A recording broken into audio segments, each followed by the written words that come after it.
I ain't no suit wearing businessman like you. You know, I'm just a gangster, I suppose, and I want my corners. Welcome, welcome, welcome to the Five Corners Podcast.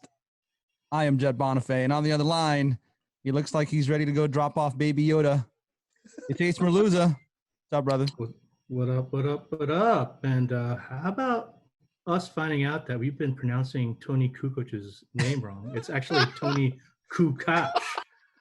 My bad. Thank you, Dan Patrick. Tony Kukoc. Okay.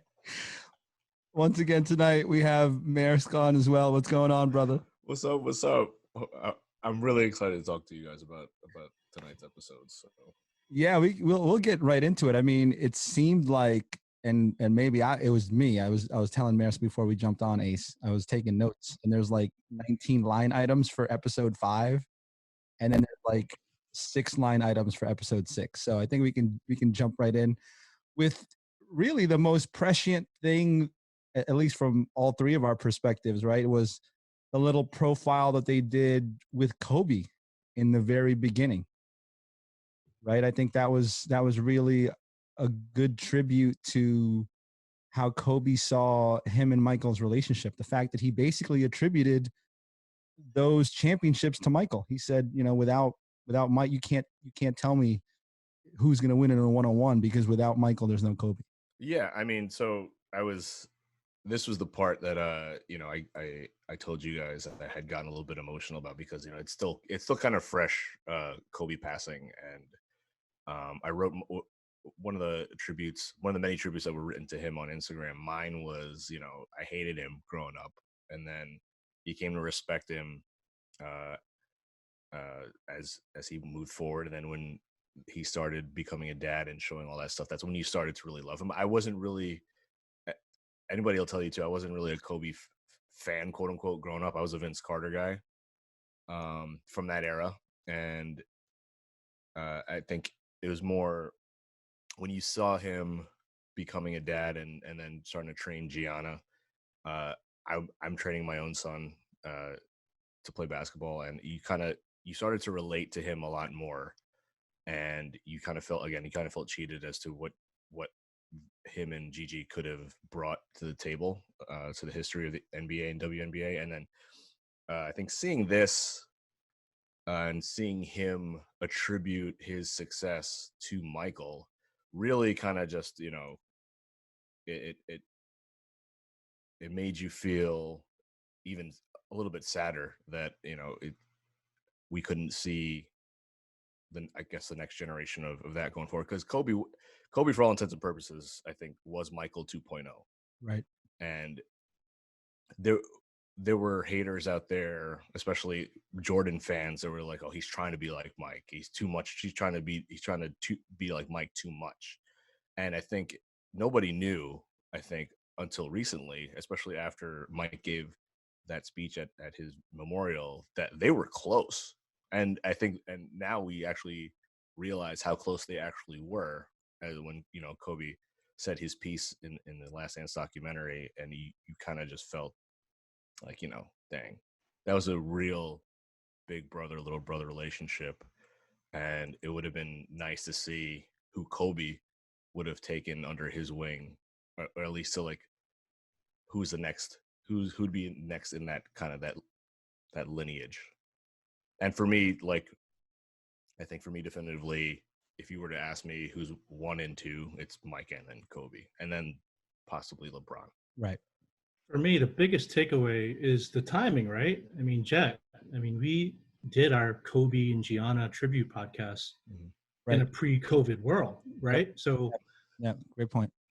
If COVID didn't exist, guess what? We're talking about the playoffs right now. Right. So let's just think about like the impact of, what our current situation has made on the release of The Last Dance. And I recall listening to the producer or director of The Last Dance saying that he had finished cutting the Kobe segment only a few weeks before he had passed. So that kind of like impacted him, because it was like, oh, wow, okay, this is going to hit different. Fast forward to now, they're releasing it a few months earlier because of the Rona.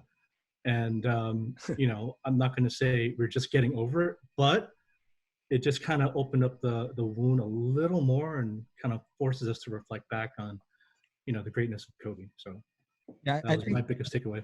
I think for me, what surprised me was, to Maersk's point, how brotherly Michael Jordan was, right?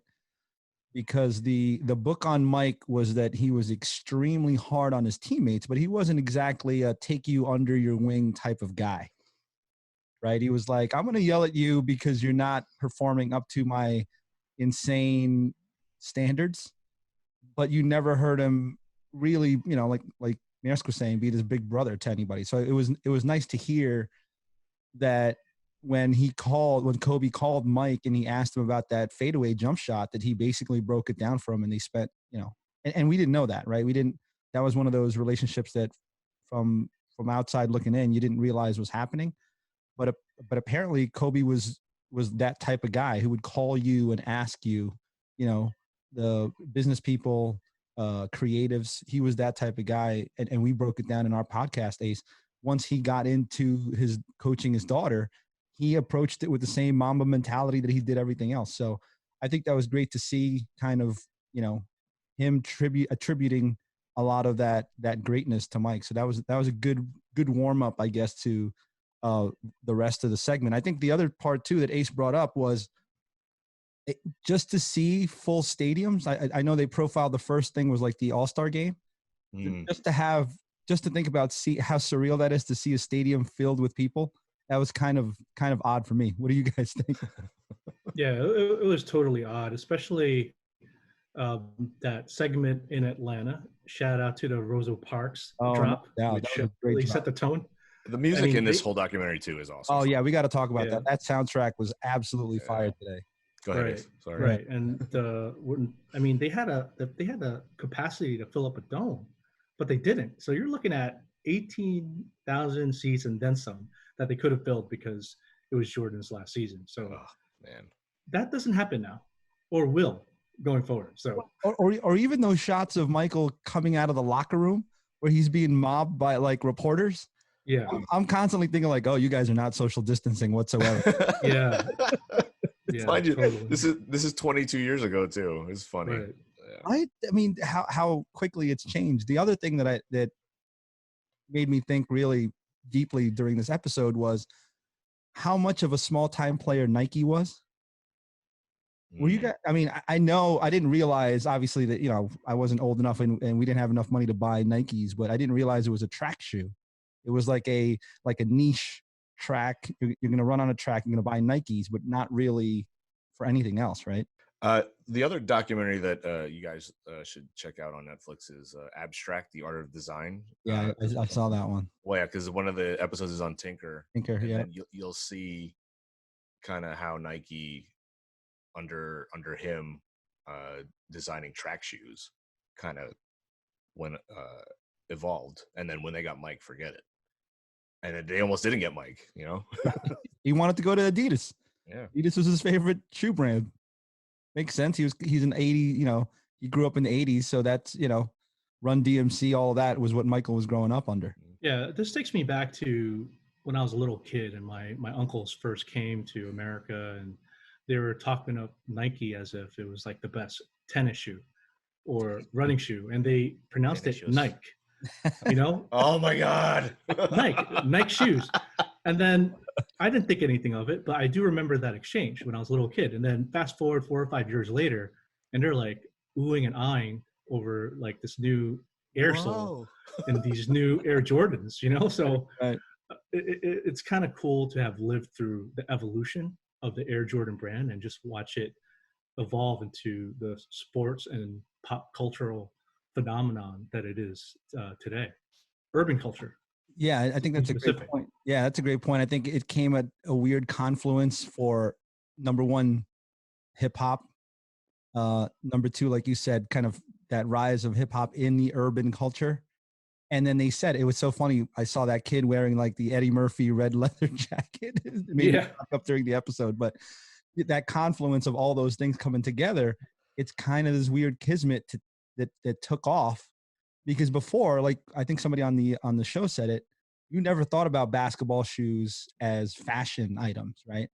I think Michael Jordan made that leap and turned it from just a shoe that you play basketball with to this is a lifestyle. I think now they call it a lifestyle shoe, right? Yeah. Can you imagine if so a lot of things that documentaries like this tell you is like there was a bunch of different stuff that had to go into motion for this to happen. Right. So Michael's first meeting was with Converse. They already had too many stars. Imagine they didn't have enough stars. They said, okay, yeah, we'll give you your own shoe. Right. We could have been all like, the Jordan Converses or whatever. Imagine the meeting with Adidas, and if they weren't in dysfunction like they said in the documentary, and they were, okay, Michael, will give you your own shoe, we'd be rocking the 3 stripes right now all day. Right. Along with with Run DMC coming out with their song and everything like that. Yep. If Michael's mom and his dad never tell him, yeah, never mind Nike, you don't need that. What? Yeah. What would my closet be full of right now? That's a great point. It's you're right. It's documentaries give you insight into the sliding doors of life, right? And if Nike wasn't bold enough to give him the type of money that they gave him. Yeah. I mean, it was unheard of money at that time. They were saying that the highest anybody was getting paid was $100,000. Right. And I think he eclipsed that by leaps and bounds. So shout out to David Falk.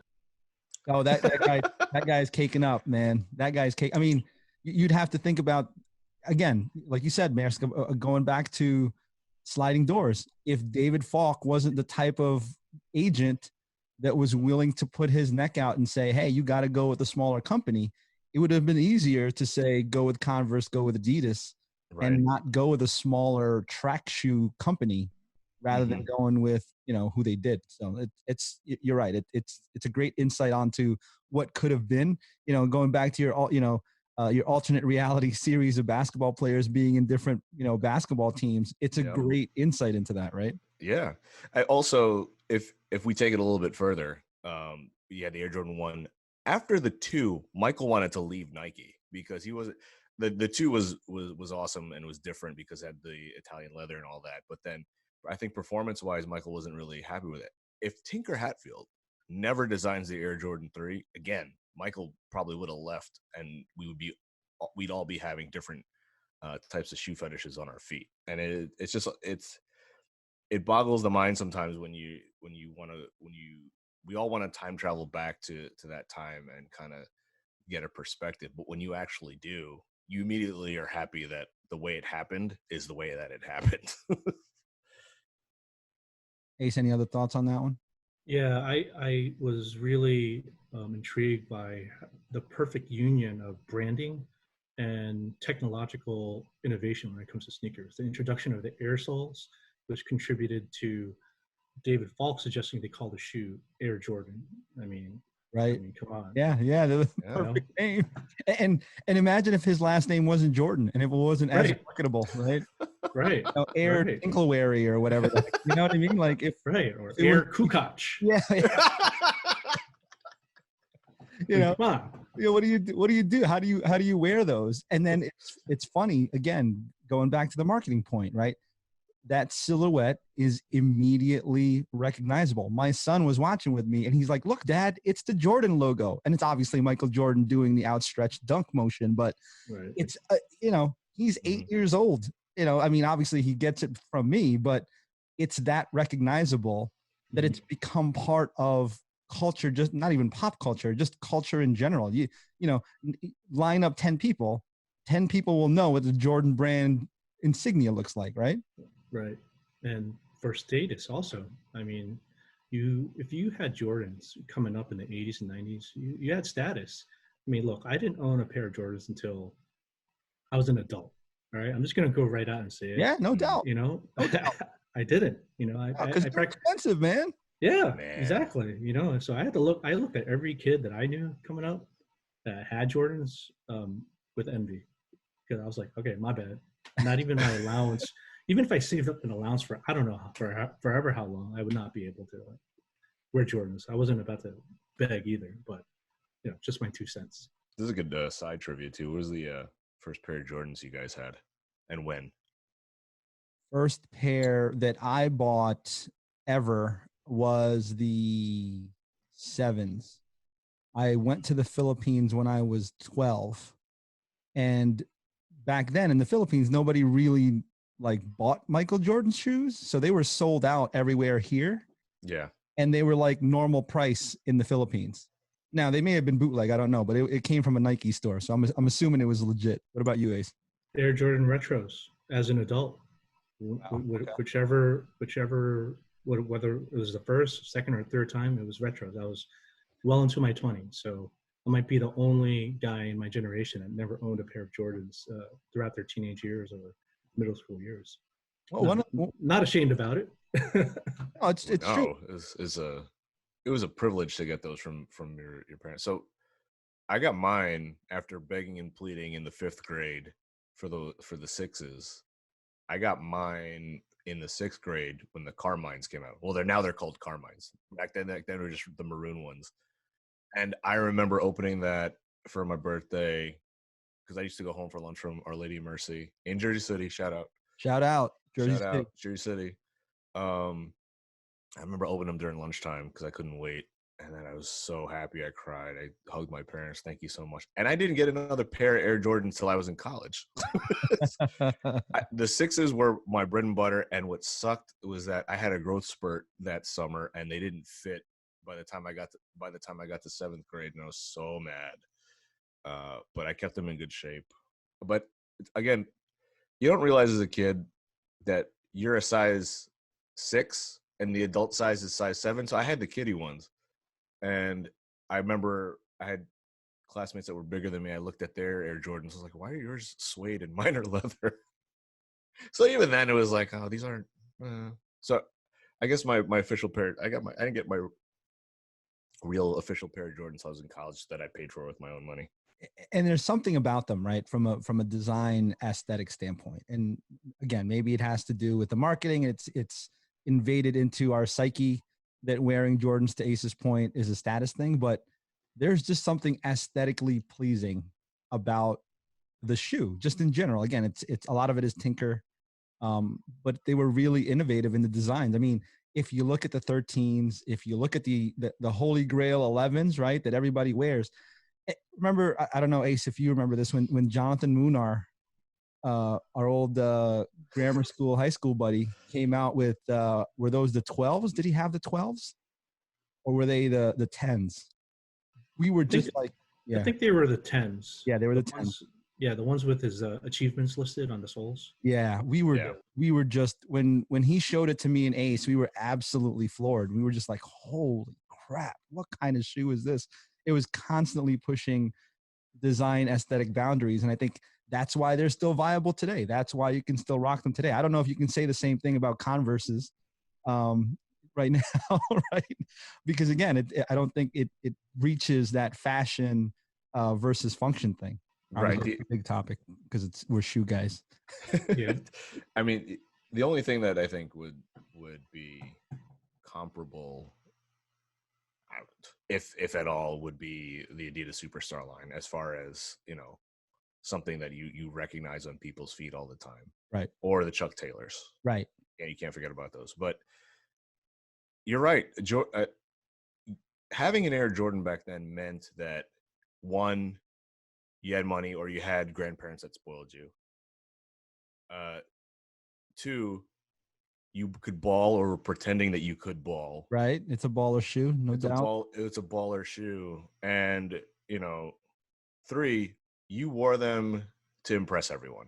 You didn't wear them just to wear them. They weren't beaters back then, like you have now. You wore them for people to say, hey, look at my feet. Yeah, check out my J's. Check out my J's. Or as a kid growing up in Jersey City, you increase the likelihood of your getting robbed. I'm just gonna say it. I mean, it's true. That's part of the reason why I never sought to get it, because it would increase the likelihood of my getting robbed. It would. It's funny if you make a movie about Jersey City in the 90s on West Side, you can start this movie with a kid walking in his new Air Jordans and someone walking up in his Timberlands No, and boy. you know what's about to happen. No. Give me that 50. You got 50 cents? Yeah. You got 50 That's a cents? starter. That's Yeah, a starter. come That's a off starter. Come That's off how you the that's how thing. you open that movie. Yeah, no doubt. Come off of them things, bro. Like, ooh, all right.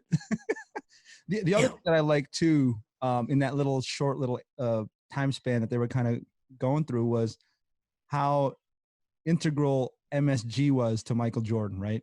The fact that he rocked those shoes till his feet bled, and he wouldn't take them off because he was he was doing so well. I think it goes 42 back, on us. right? Well, but I think there's a magic and there's an atmosphere about, you know, the New York being the mecca of basketball that Michael Jordan really respected, and a lot of ballers do, right? Everybody wants to show out when they get to MSG because they're like, this is the mecca, and if I'm a real baller, I'm gonna ball out in the mecca of basketball. Free agents, I hope you listened in earnest what Michael Jordan had to say about playing in Madison Square Garden. There's the pitch. I know you love to show out, but why not play for us? You know, be the guy that resurrects our team and becomes the icon of playing the court. Sure, you won't be playing in front of fans, but that's besides the point. That's all I got. That's all I got. That's too much pressure, Ace. That's too much pressure for today's athlete. But That again, was Ace's GM pitch, by the way, guys. FYI. that attributes more to Mike, that he liked that pressure of playing in the Garden. Yeah. And it's weird that it's not a really the last 20 years of the Knicks being terrible have really just soured everyone on coming to New York when it's still the place to play, like to get your props. And it's a shame how it is now. And looking at tonight's episodes really bit you with nostalgia, because you're just like, God, that's what I remember. And this era that they showed in episode 5 and 6 really was when I was getting into basketball, and it's just brought back so many memories for me. I think the other part too is that you forget how, you know, Ace made a joke about there's not going to be any fans, right? But New York fans are some of the most rabid fans, and there's something to be said about that. I mean, Spike Lee obviously is the head of that snake. He's the one, you know, everybody kind of identifies with being a Knicks fan, but there is an energy about, you know, playoff basketball in Madison Square Garden that you just can't replicate anywhere else, right? That's right. I mean, when you think about all the arenas in the league, anywhere in any sport, they're all named after their big corporate sponsor, right? Madison Square Garden has been called Madison Square Garden since it was built, right? You know, and you think about the history and all the events, concerts and sporting events and everything in between. You know, there's a mystique, you know, and you can't find that anywhere anymore. I mean, Boston Garden had it, but you know, they tore that arena down years ago. So, you know, there's nothing like the Mecca. I miss it. I think the other part too. This is you're right, Ace. It's funny, but on the same token, people forgot about how intense being in Madison Square Garden was. Maybe this is a good reminder for people about how important it is to a lot of, you know, basketball historians, obviously basketball people around the world, but it's still one of the, like you said, it still has that mystique. I don't know. I think the way Dolan's been running it for the past couple of decades has kind of done injustice to the actual place, but it's still hallowed ground, right? Yeah, it's nothing's going to take away from the history and just the overall mystique of Madison Square Garden. You know, like the product on the floor only enhances it. And unfortunately, the past 20 years has created indifference. And the only real pain that I ever felt as a fan was during my formative years when I was a preteen, teen years, because I joke about it, but my entire young adult life was riddled with mediocre basketball. No playoff appearances. One, but I'm not counting that, in 2004. Right. And 2013, you know, the year my daughter was born. Right. That's it. Yeah. Okay, 2011, when I got engaged. That's it. That's it. Nothing but indifference. That's it. That at like least I said, that at least made us happy to wear those Knicks shirts while we were in DR for your wedding, though. Yes, yes. So at least, when you look at the timeline of my life, at least like the big milestones were framed by okay Knicks seasons. So silver lining. so I can I agree think with you more, man. the other part of that too that it kind of expressed to you was how competitive Jordan was. I mean, obviously wanting to play well in a place like Madison Square Garden, but then, it's funny, Ace kind of sent it to us earlier in a post, but that Clyde Drexler, that fake beef that he was trying to, make up in his mind that didn't exist, but he needed to have motivate him. That Bulls versus Blazers, that was the first basketball game I ever bought on a console system. So I remember that vividly, Yeah. right? But that was like the highest of Michael Jordan's powers. Like he was apex predator Michael Jordan during that season, right? He was absolutely out to destroy everybody. Because again, the first one was difficult. They had to get through that one, but this one was like, okay, now we're going to flex on people. And I think you saw that in the way they played, and Clyde Drexler had no shot. Yeah. I mean, from a personal standpoint, 92 was the year that I was getting fully into being a Knicks fan. And so much so that we didn't have cable for the regular season. Me and my dad would just listen to the game in my room on a radio with a tuning radio, none of this digital stuff. Wow. And then I would record the game on a cassette so I can play it back whenever I wanted to listen to the commentary. Which is probably why I developed this voice that you hear now.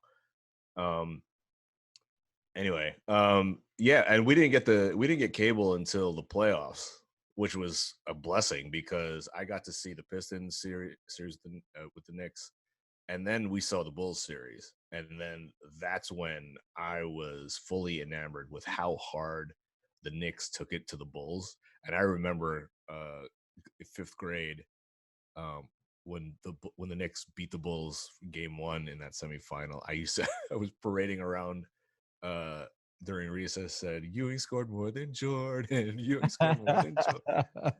And then all the Bulls fans were just like, yeah, but they're gonna lose a series. It's not even gonna go 6. It went 7.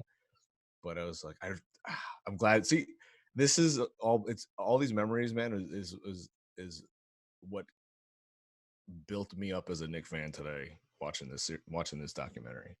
Yeah, it is. False Hope, the 1992 series. But You've got the best sound bites, by the way, in the podcast.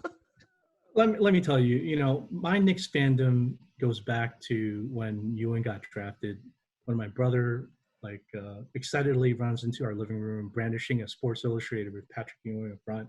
I'm a 5-year-old kid. I didn't care, but that's all I ever heard about. And when we finally did get cable around 89, guess who was tasked with taping these games? There you go. There you go. Right? VHS, So, baby. I didn't think anything of it, but 1992 was the year that I really, really honed in on it. It got my attention because that first game really did stir things up, and it was like an arrival for that Knicks team. They ultimately lost, but they kind of put the league on notice, that bad boys may have been dispatched and sent to pasture, but we're going to continue on with that tough, hard-nosed defensive style of play. And I was hooked ever since. And I think for all of Michael's grace and skill, I think all of those teams that followed that prototype was the most effective against him, right? A physical brand of basketball that's no nonsense, that grinds it down. We talked about it last week. The scores are in the 80s, right? But, it kept Michael Jordan grounded for most of those series, and he had to grind out those were not easy coasting wins. These are wins that were earned, by their blood, sweat, and tears on the floor. And I think that, to your point, Ace, I think that's a tribute to Pat Riley architecting that team, and then a tribute to the guy, Maerska's wearing the jersey, but guys like Mason, guys like Oak, putting people on the ground when they have to be put on the ground, right? Yep. Shout out to Del Rondena, by the way, for the jersey. Thank you, sir. that 92 team had Xavier McDaniel, Oakley, and Mason, all perfect, and then Starks was on the come up too. All that team also still had Mark Jackson. That team I think were perfect complements to Ewing. It'd be funny to see now if they had kept a few more of those pieces to go into 93, but you can't really dispute the 93 team because that team won 60 games for the Knicks at least. Yeah, so that backdrop kind of those Knicks teams, it's almost like, like Ace said, they got the torch passed to them from the Pistons, and now Michael. I mean, let's be honest. Once Michael got through the East Coast, the Eastern Conference, he was like, "All right, we're good here." He really didn't struggle too much against the Western Conference teams. I mean, I guess the Jazz put him a little bit to the test, but in general, the hardest work that they had to put in was Knicks, Pacers, right? From a Bull standpoint, there was really no trouble once they got out to the Western Conference. It really showed what East Coast, basketball was like to a lot of guys that, like us that grew up where we grew up, right?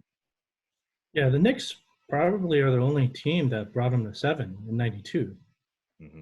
They That's didn't in 93, but I'd rather not talk much about that for obvious reasons, which we'll allude to shortly. Stop breaking my heart. I knew this was going to be a tough documentary post watch for you guys.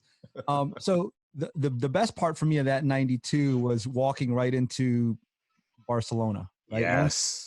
Once they got all of these guys lined up, and it's so funny, all the hatred for Isaiah Thomas, but it's 100% because of what they said. He was a hard guy to deal with. He had broken relationships with Magic. Obviously, all that happened with the series with the Bulls. They alluded to the Larry Bird situation. I didn't think they wanted him on there. And Michael Jordan said it. He's like, look, there was this chemistry with these guys, and if you added this other guy, we know 100% for a fact that it's going to ruin the chemistry. And they excluded him. There was no other reason why Christian Laettner would get on that team, but not Isaiah Thomas, right? Well, I will say this. One, Michael Jordan has 100% control over this documentary as it was being made. So he controls the narrative, right? Yep. 2, Chuck Daly is still the coach. Yeah. And he coached Isaiah. Yeah. 3, nobody knew the actual process of selecting the players for the 1992. It's not like now, the way Colangelo has it set up, where they have a pool of players that that plays like tournaments, and they get together every summer, and then they cut down the roster. Yep.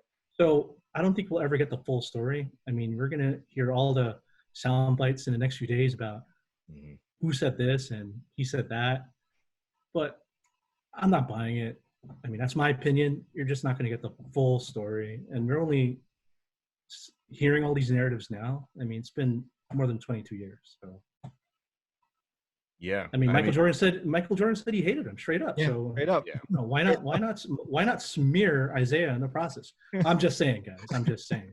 It's funny though, because you also see, if you relive that 92 Dream Team, they were hard up for a point guard because Stockton broke his leg, and then Magic had a hamstring thing that he was dealing with. So Pippen's usually running the point, and I've watched all the Barcelona games at least 100 times. So it's like you notice that Pippen a lot of the time is running the point, or Mike is running the point. And they're playing 2 centers at the same time. They're playing Dave Robinson and Ewing. And then, or they'll go small, and they'll have Karl Malone, Chris Mullin, and Barkley.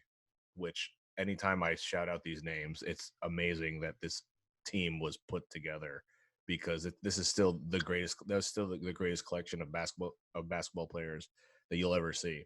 But if you put Isaiah on that team, I think if they're able to get over all the emotion that's there, and who knows, like if you put Isaiah on that team for the next like month or so, maybe they heal all of that stuff. You know, who's to say they won't? But if you look at all the chemistry going by All-Star games, Mike and Isaiah have a lot of highlights together, which is, it's a total stark contrast to the way that they're portraying their relationship in the documentary, and also barring the freeze out from 85, supposed freeze out from 85. Isaiah is always talking very highly of Michael. Now I don't know if that's planned or not, but even during the his last game in MSG as a Bull, with it's him and Costas that's on the announcing. They're all, he's very much just like pro Michael at that point. Again, I don't know if any of that is calculated by him, but it's I don't see, again, behind closed doors, I don't see how much hate there actually could be there. Yeah, I think there was definitely there was friendships that Isaiah was not part of, and they were just like, no, we'd rather not be playing this summer with a guy that we're gonna have to deal with. But you're right. I think from a skill perspective, he said it straight up. He's like, number one is Magic Johnson, number two is Isaiah. I think that's irrefutable. I just think they couldn't get along with the guy for whatever reason, you know. So, but the other thing that came out of that too that always makes me laugh is these Tony Kukoc story, Kukoc, or what do we call it? Whatever we call it. Kukoc. Freaking lively. So it's funny because, again, you know, they said it. Here's a guy who's living through war-torn Croatia, and all of a sudden he's like, awesome, I'm in the Olympics. And then all of a sudden the two beasts of hell are unleashed on him, right? And he has no clue what the hell is going on. He's like, why are these guys all up on me? I thought that was a great insight. And it's such a funny dad-son sibling rivalry, jealousy parallel, right? They still wanted, as much of a dick as they're portraying Krause, they still wanted his approval, right? That he was spending this much time and effort on Tony Kukoc, I think bothered them, right? So I thought that was a weird dynamic, a familial weird dynamic that they kind of put some insight on. Yeah, I remember during that time reading tons of articles about Jerry Krause going on multiple scouting trips, fawning over Tony Kukoc, and I didn't get it. And information wasn't as accessible as it is today. So leading up to those games versus Croatia, you kind of felt that tension build up. Yep. And it was kind of cool to see the actual players flesh it out. It wasn't just Michael and Scotty, but you know, the rest of the guys kind of lined up and they got wind of it too. They're like, okay, yeah, we're going to bring it to this guy. And yeah, here's poor Tony Kukoc. Poor bastard, right? He didn't get it. He didn't get it. So they needed a narrative though, because you know that going into the Olympics, the Dream Team was about to blow out this entire all the world. All the world, right? They were about to blow out the entire world. And they were a lot. They were, for each of the games, if I remember correctly, they're looking for a specific storyline. With Croatia, it was Kukoc. With Brazil, it was Oscar Schmidt, who was in his fourth Olympics and was a legend in Brazilian basketball. With Lithuania, there was the whole Grateful Dead thing, and having them go up against Sabonis for the first time. Right. But it's like you said there, Jet. There's a narrative with Kukoc, Jordan, Pippen, and Krause, which is kind of the medial line throughout the entire documentary, is that why would he even with the foresight of wanting to build for the future, yep, why are you going to blow up something that, you know, can pretty much go on for until the wheels fall off? Like it's even back then, he was thinking, you know, paying Pippen that ridiculous salary, and he's fawning over this kid that hasn't even touched a basketball in the NBA yet. And it's you can see how that would rub Pippen and Jordan the wrong way. I think from a straight up general manager perspective, it makes total sense, right? I mean, Yeah. this was ahead of his time thinking for Krause, right? Right. To go outside of the borders of the U.S. to go scout this. The problem with it is exactly to your point, Maris, because he's basically discounting his two, top level guys and saying, okay, I can't be part of your little crew. Well, I'm going to blow it up and I'm going to try to start all over again, hoping to get the same type of, success. And he said it, he's like, oh yeah, we're a great franchise too. It's not just players. So I think he was desperate to get the credit for building this team. And he was not going to get that if it was Michael and Pippen and Jackson. So I think every move he made, even though in my mind, I agree with it. You get a young guy from Europe who had the skills that Tony did. I don't think you can justify it with the backdrop of the greatest player and one of the top 50 players and one of the greatest coaches that ever coached being still on your roster, right? Like that's an indefensible position in my mind. No. Yeah, it was eye-opening to hear that interview from Krause after they had won a championship, where he was pretty much just shouting out the organization. And then he would just like say, yeah, the team's a part of it, but the organization is ultimately what builds everything and brings everything together. He even shouted out like, I don't know, the ball guy.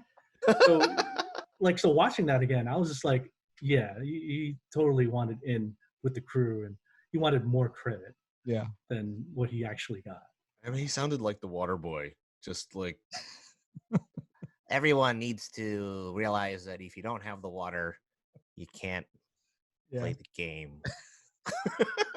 And you were just, it's how ridiculous it is. Yeah, we get it. But guess what? No one's like you're not the one on TV making all these spectacular plays. You're not the one calling the shots on the bench. Yeah, you put the team together, but what are you doing after that? I mean, I get it. I get it from, being like a virtual like GM now, the way you can in fantasy basketball. I put this team together. That's how they won. Well, Michael in his Hall of Fame speech put it very simply: the players play the game. That's right. You could put the greatest team on paper together, a la like putting KD and Kyrie together, but they're not going to win any games if they're not playing. Look, I mean, all those Olympic teams that went beyond 92, right? Oh my God, losing Olympics teams, right? The ones with Kevin Garnett on them, right? They were terrible. That's the perfect example. So the perfect example actually is in 2004 when we actually lost. That's a great collection of talent, but the players play the game. They play the game. I don't care how you put it on paper. The other good part of this little section is I really enjoyed the fact that it's basically, again, the origin story of every European player that's now either played in the NBA or will play in the NBA, right? This is where this started. Yes. If you didn't have those guys going over there, you would not have Luka Doncic, Dirk Nowitzki, Manu Ginobili, because this is the advertisement. And they said it. They were selling the American culture, and they had the best representatives to sell that culture. You mentioned all those players and those are all players that Ace would draft in his fantasy basketball. It's true. They're value guys. They're value. There you go. But it's really, to me, that's the best thing that come out of the 92 Dream Team was the fact that it became a global game at that point. I mean, you made mention of it, Maris, because before you couldn't even watch all of the playoffs on national broadcast television. I mean, think about how crazy that is, that you had to have cable to watch it. And now you can't even conceive of that. Now it's televised in, 80 countries across the globe. So I think that was the beginning of basketball becoming a global sensation, a global sport for everybody.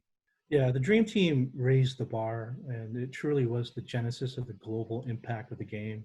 So once they raised that level of excellence that the rest of the world had to pretty much catch up to, it ultimately impacted all the players that we mentioned that came up, and they did catch up, and we eventually lost, and that led to 2008's Redeem Team, getting us at full strength again. So yeah, everyone points to 1992. It was a very huge pivotal moment for the game of basketball. The other part that I liked from that little segment there was they started to hint at, Michael Jordan, the business, when they mentioned the Reebok thing. I had no clue that was the case, by the way, guys. That was a total surprise to me. He covered it. I thought he was really doing a patriotic thing by draping the flag over his shoulder. Yeah. Unfortunately, I had heard about this a long time ago too, because you noticed all the other players too had their collars open, Right. and you remember that whole '92 Olympic Reebok campaign with Dave and Dave? Yeah, that's right. The decathletes. Yeah, those were Reebok guys, Right. Sure. and then Reebok had won that sponsorship for the Olympics, but nobody realized that most of the athletes, even in like track and everything like that, most of them were Nike athletes. And it was weird for me even back then to see that they didn't have their whole thing like zipped up, and some of them had the flag thing. I didn't know about, but I knew about the butterfly collar thing coming out and covering the Reebok logo, because Ewing did it. You wonder why Ewing never wears his warm up like that. So wonder why. Was he a Puma guy? What was his shoe? Ewing had was his own shoe line. He had his own Yeah, shoe. He had his own shoe line. And then he went to Nike in '97. After that was, this Michael Jordan blows up, and it becomes this now the phenomenon of Michael Jordan, right? And it's funny. My kid is like, "How do you know the words to this song?" Which was the Gatorade commercial. And I was like, "Well, they played it like every day, 5 times a day." And it was basically what was in everybody's minds. I want to be like Mike. And this is when it started to take off. Remember those commercials with him and Larry Bird playing horse? He had the best marketing strategy. I mean, I don't have the same feelings of that for any superstar right now. I don't think they're even close in the realm of, marketing as Michael Jordan was. So, what were your guys' thoughts on that? And did that bring up any memories for you guys like it did for me? He's the only reason you drank Gatorade. Yeah. Shout out to the discontinued lemonade flavor, which I enjoyed drinking in a glass bottle. Totally forgot it was in a glass bottle. Yeah. That's right. Yeah, you see that in the commercial. First of all, the one in the commercial is the one that is that the one, the lemonade one? I think so. Yeah. Yeah. That's the one I loved. Yeah. I loved drinking that one, and They got to bring it back. Yeah. Back to that commercial real quick. It's probably one of the most, if not the most iconic commercials from the last 30 years, because it launched him in a light that was friendly, super friendly to kids. And it launched, I think it launched Gatorade a couple notches, because the only other Gatorade commercial I remember till then was that, Gatorade is thirst aid for that deep down body thirst, and you see the person drink it. You think it just goes to show you how not important that was in the relative scheme of things, right? Right. And then you just see the graphic of the guy drinking it, and it's replenishing all of his electrolytes, vitamins, and minerals. And that's the only other commercial that I remember Gatorade having that. And then it came out with the Mike commercial, and you're just like, wow, I really want to go get some Gatorade right now. Again, I think that he had a genius marketing team, and it portrayed Michael, like you said, as like a safe black man, right? There was, and I think it dovetailed right into what they were going through with the political campaign that was happening at the time.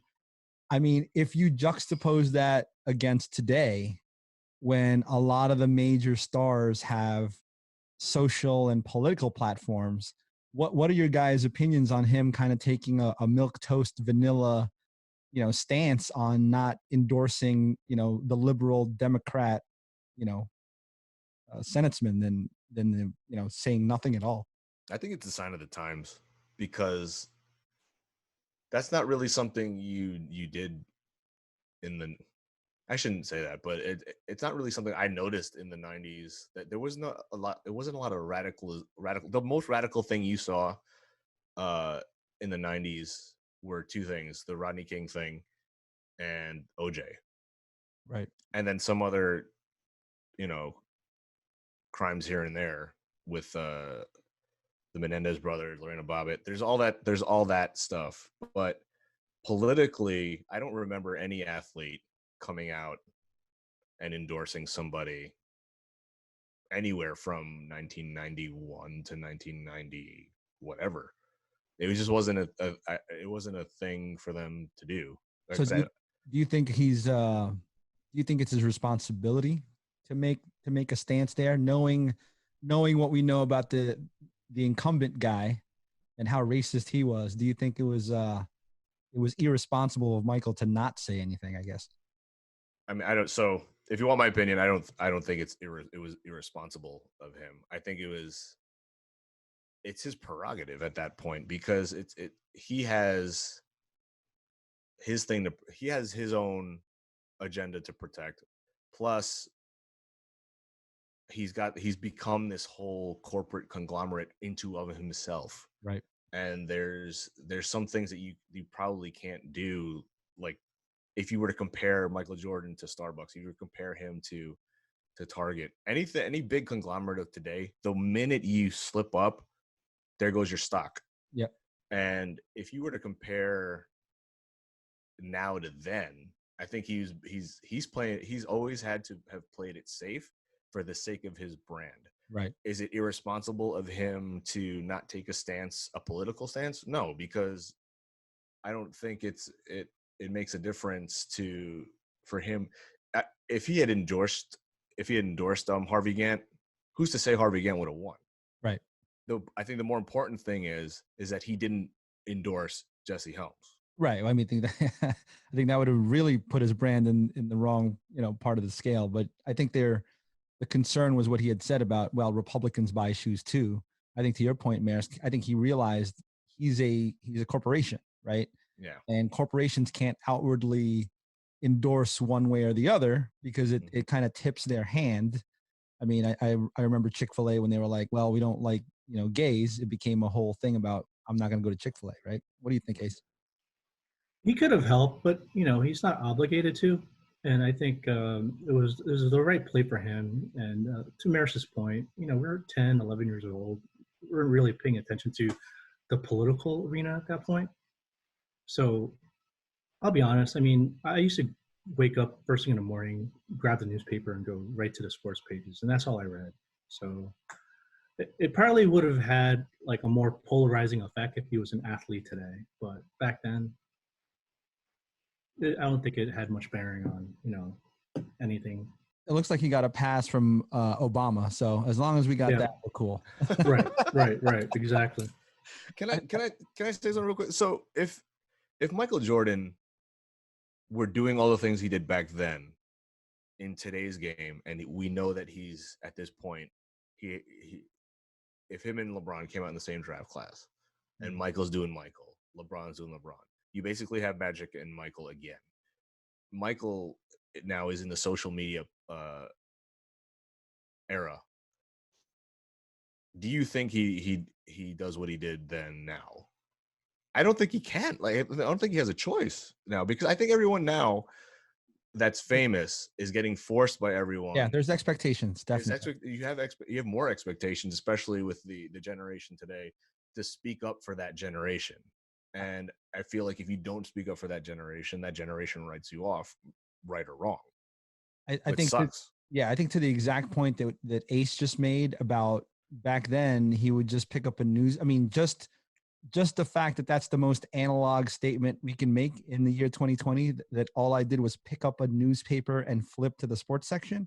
Yeah. I think that, to your point, Marisk, is the difference between what's happening now and what's happening back then. Back then, people expect you to say things because everybody has a platform. So they're like, well, you have a platform. Back then, it's endorsing one guy. So even if you didn't, who cares? But if you're not saying things, people are going to call you out on it, right? There's so many more avenues for people to say, how come Michael isn't saying anything about this race?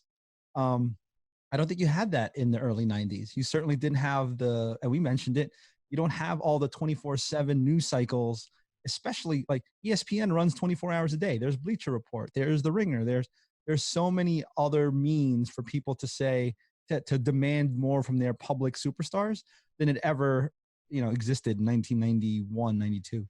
Right. And today, if Michael Jordan goes to Atlantic City at 2:30 a.m., there's going to be footage of it. Someone's going to make a snap of it, add it to their stories. Yeah. People are going to upload it to Twitter, and they're going to retweet it. Yeah. And guess what? Before a playoff game, he's done. He's crucified. Right. And he's going to have to go against that, the attention. Yeah, he's going to everything else 60. That goes along with it. So that's a great segue, Ace. Is like, so is that more or less of a problem now, do you think? Maersk and I were talking about this before you jumped on. Is that a bigger issue, do you think, today? If somebody did see him, because it happens all the time. We see people on Instagram. Would that have been an issue that I mean, again, it was a playoff game, but him leaving Atlantic City, if he was caught on Instagram today, how big of a deal would it be? It wouldn't affect his play, but I just think the circus surrounding it would be pretty annoying.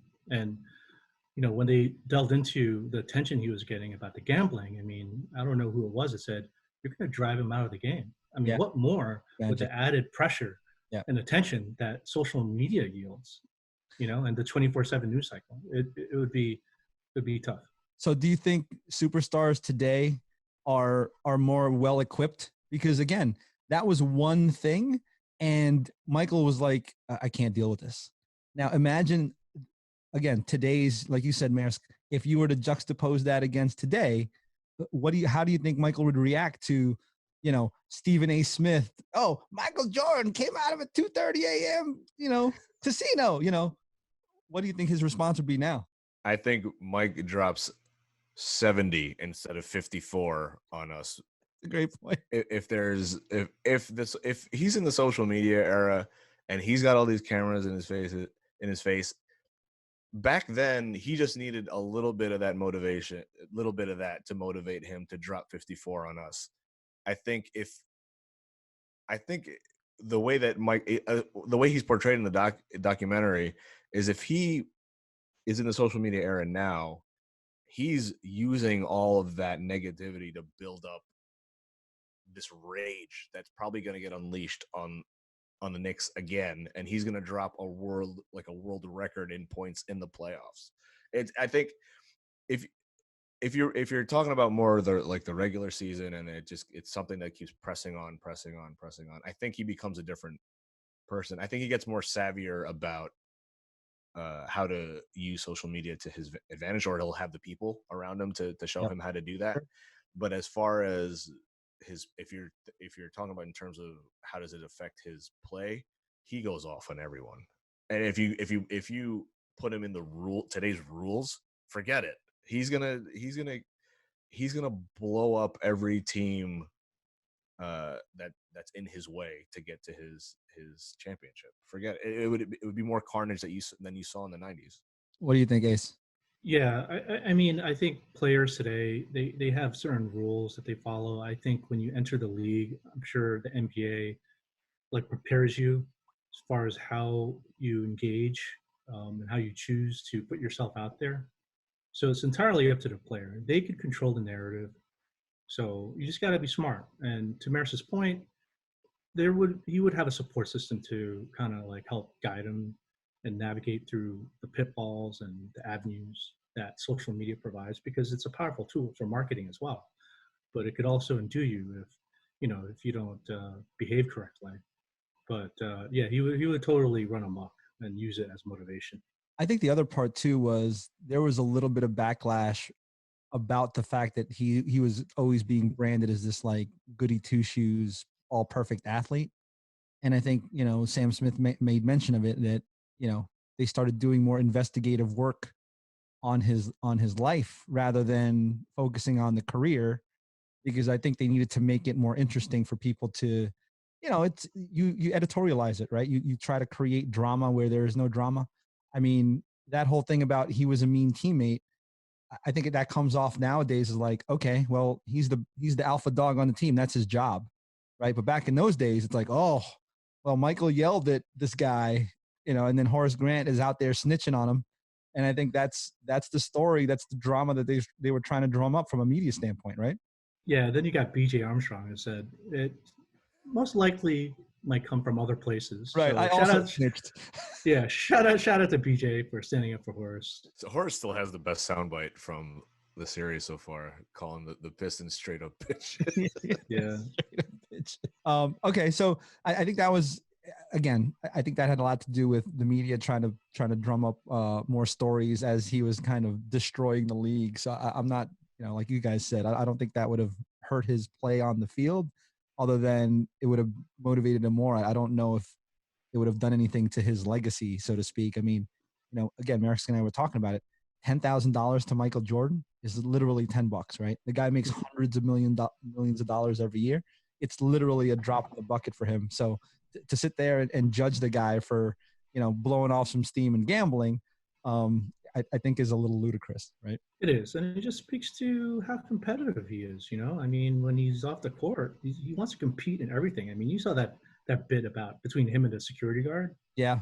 I mean, he wouldn't be MJ without that competitive spirit, right? And I think that's what he said to in that interview with Connie Chung, was like, no, I'm not addicted to gambling. I'm addicted to competitiveness. Yeah. Right. Exactly. I want to compete. And to your point about, he's gonna bet money on throwing quarters against the wall, right, before he plays in front of a 25,000 person audience. Right. That's kind of hilarious, but it speaks to the insanity, the obsessiveness that comes along with being that good at this sport. Yeah, totally. And I absolutely loved Will Purdue's story about how Michael Jordan went to the back of the plane and still wanted to play them in cards, even though it was a $5 card game. He just wanted the satisfaction of getting their money in his pocket. That's it, regardless of the amount. He just wanted to take their money. Right? That tells you everything, that it's not about gambling, that it has everything to do with, I want to impose my will on you. And that's having your dollar in my pocket is my means of imposing my will on you. Yep. I think the other part too was you started to see like all the other, the Charles Barkleys of the world. I think they all knew that this was happening, right? They knew that, because every story is like, oh yeah, they were playing cards. Magic, Charles Barkley, they were playing cards. I think this is the way Michael Jordan, again, when he's not playing, he wants to be able to win at something. And if it's not golf, then it's gambling. Again, to me, you could do a lot worse than those two things. Yeah. I think that Dream Team story from the practice in Monte Carlo, which I wish they would show the entire game. Yeah, I would love to. I would love to see that game. I think though that was that really gave you an insight to how I think the torch was passed from basically from Magic and Larry to Michael, and getting back to the competitiveness that we've been talking about. It all went down in a way that you would only attribute to Michael Jordan, because Magic is talking trash to him, saying that if you don't turn into Air Jordan, we're about to blow you out.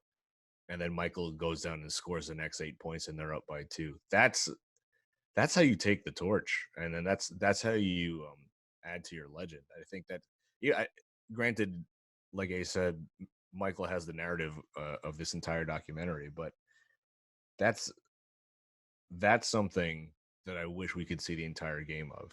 And I remember in Michael Jordan Airtime, which was one of the the home videos that you got in the 90s if you were a kid. There's actually more dialogue to when Michael says, hey, he says to Charles, how'd you like that ass kicking we gave you? And Charles Barkley's like, oh, come on now, you didn't kick our ass. And David Robinson, who's on Michael's team, goes, come on, man, you didn't even score once or twice. You're just like, oh my God. But the other part of that, to me, that amazes me is that is a room of apex predators, right? I mean, these are the cream of the crop, with the exception of Christian Laettner, who was probably the water boy for this game. Everyone in that room was already an alpha dog of their own. And it was undeniable to them that Michael Jordan was their alpha dog. So, to your point, Marix, is when the guys that used to be the alpha dogs was like, you know what? Yeah, our time is done.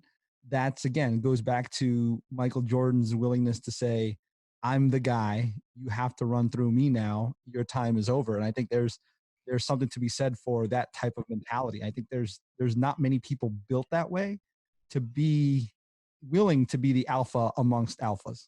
That's not in my mind, not a normal mentality. So I think, and he imposed it every time he was on the floor. And I think that's the legacy that he imparted to, going full circle back to what we said in the beginning of the podcast. He imparted that to Kobe.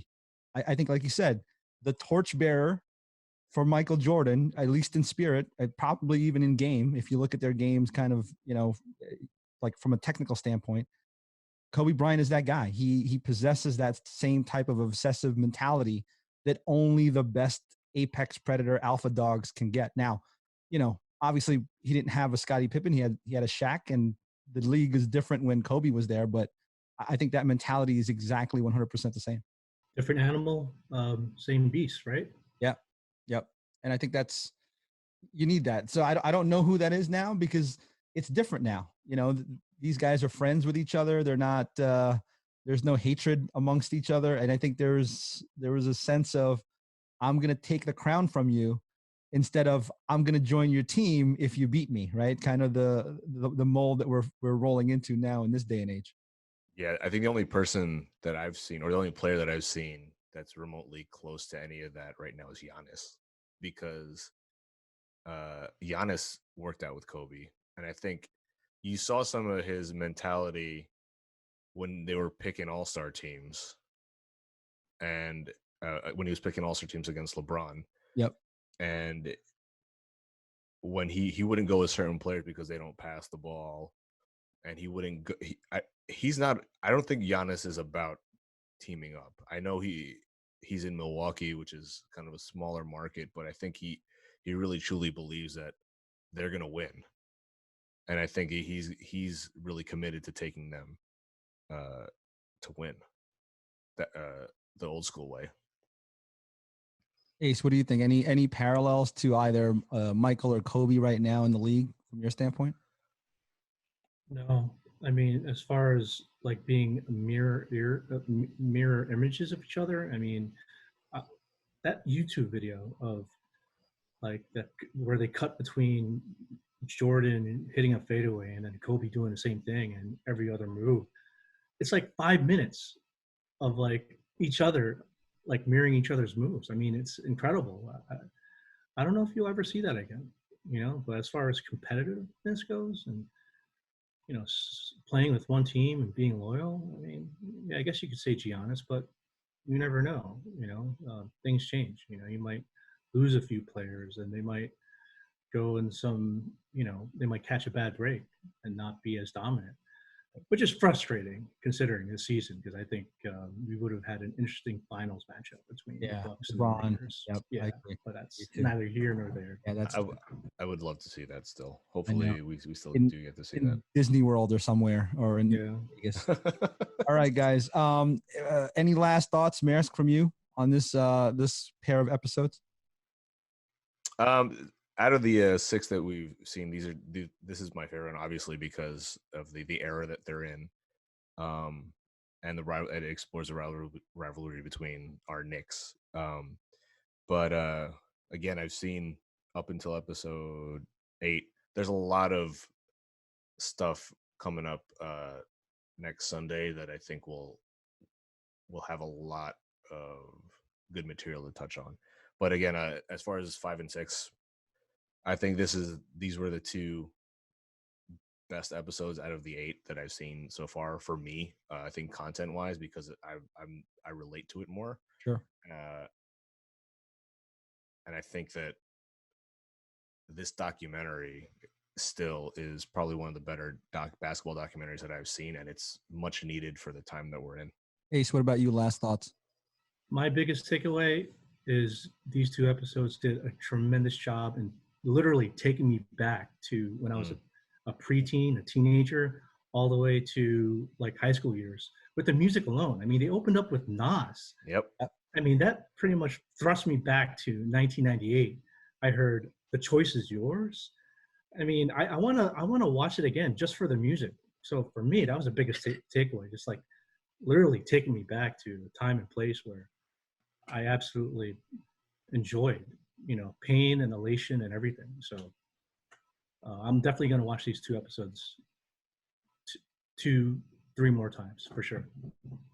I think for me, I think these 2 kind of really exemplified peak Michael Jordan. And I think what they were trying to do is trying to show the guy is superhuman, but they were trying to find cracks in the armor, so to speak. I think they were trying to establish him as a human with all the faults. They went through that whole stint where they were trying to show how much media he has to deal with. And he basically said, and it's funny, again, given today's atmosphere, he was like, I'm locked in this hotel room. I can't go out. Right. I think we used to take that for granted, not anymore. Right. With the way the world is right now. But to step into that life, and people from the outside looking in are like, wow, I would love to have that life. But when you really examine it and interrogate it for what it is, you're trapped in your own fame. And I think that's, to me, what these 2 episodes were about. So yeah, I think the rest of the series, and obviously, right, it touches upon exactly our perfect dopamine hit of 1990s music, culture, all the stuff that we kind of grew up with, and who, with the decade that made us who we are right now as people. So I think it's especially relevant to us. So that's why I loved it too. So, all right, guys, I appreciate it. Episodes, what are we at now? 6 and 7? 7 and 8. 7 and 8, and the last 2, I guess? Or is there 2 more? There's 2 more. It goes up to 10. We got 2 more weeks, yeah. So 7 and 8, and then 9 and 10, which I haven't seen yet. Okay, so he'll be surprised. Maris will be surprised with that one too. All right, guys, I appreciate everybody jumping on. Thanks everybody for joining us, and we'll see you next time. Peace out. Peace. Peace.